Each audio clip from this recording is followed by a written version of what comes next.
खबर आपको गुजरात से बता रहे हैं, जहां सार्वजनिक परीक्षाओं में अनियमितताओं पर संसद का बड़ा फैसला देखने मिला। सार्वजनिक परीक्षाओं में अनियमितताओं की रोकथाम हेतु संशोधन विधेयक 2026 संसद से पारित हुआ है। प्रधानमंत्री मोदी जी के नेतृत्व में युवाओं के भविष्य को सुरक्षित करने की दिशा में इसे ऐतिहासिक कदम माना जा रहा है। प्रधानमंत्री का संदेश, युवाओं के भविष्य के साथ किसी भी प्रकार का समझौता नहीं किया जाएगा। वहीं मुख्यमंत्री भूपेंद्र भाई पटेल ने कहा कि ये कानून प्रधानमंत्री के दृढ़ संकल्प का सशक्त और जीवंत प्रतिबंध है। देश के करोड़ों युवाओं के हित में उठाए गए इस ऐतिहासिक कदम का पूरा गुजरात अब स्वागत करता है।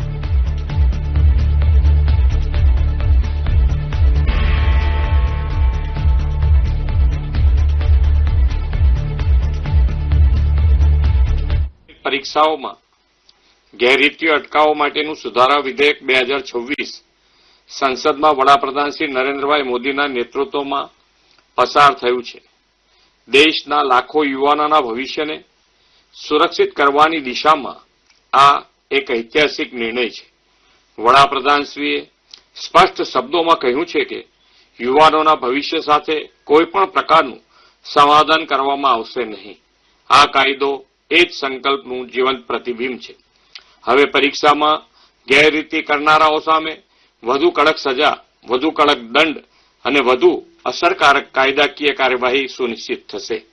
કેન્દ્ર સરકારે પારદર્શક, નિષ્પક્ષ અને વિશ્વસનીય પરીક્ષા વ્યવસ્થા માટેનું મજબૂત કાનૂની માળખું તૈયાર કર્યું છે। પેપર લીક, પરીક્ષા કૌભાંડ અને અન્ય ગેરરીતિઓ સામે હવે ઝડપી તપાસ, ફાસ્ટ ટ્રેક કોર્ટ, ખાસ સરકારી વકીલો, ટેકનોલોજી આધારિત સુરક્ષા અને પરીક્ષા પ્રક્રિયામાં જોડાયેલા તમામની સ્પષ્ટ જવાબદારી સહિત ગવાહીઓથી પરીક્ષાની વિશ્વસનીયતા વધુ મજબૂત બનશે। પરીક્ષા એજન્સીઓની કાર્યપદ્ધતિ, ટેકનિકલ સિક્યોરિટી, ડિજિટલ સર્વેલન્સ અને એક્ઝામ મેનેજમેન્ટને આધુનિક બનાવવા માટે એક ઉચ્ચ સ્તરીય સુધારા માળખાની રચના પણ કરવામાં આવી છે। એ જ દર્શાવે છે કે શ્રી મોદી સાહેબે ભવિષ્યમાં આવી ઘટના ફરીથી ન ઘટે તેના માટે પૂરતી વ્યવસ્થાઓ સુનિશ્ચિત કરી છે। વિકસિત ભારત 2047ના અમૃતકાળમાં દેશને શ્રેષ્ઠ માનવ સંસાધન આપવું હોય તો ભરતી પ્રક્રિયાની પવિત્રતા જાળવવી અનિવાર્ય છે। જ્યારે પરીક્ષા નિષ્પક્ષ થશે ત્યારે પ્રતિભાને યોગ્ય અવસર મળશે અને દેશની માનવ મૂડી વધુ મજબૂત થશે।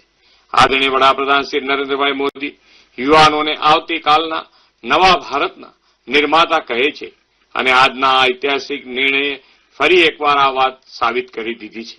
ગુજરાત સરકારે પણ વડાપ્રધાનશ્રીના માર્ગદર્શનમાં સંપૂર્ણ પારદર્શિતા, ટેકનોલોજી આધારિત ભરતી પ્રક્રિયા અને મેરિટ ફર્સ્ટના સિદ્ધાંતને સર્વોચ્ચ પ્રાથમિકતા આપી છે। સમગ્ર ગુજરાત આ સુધારાને આવકારે છે।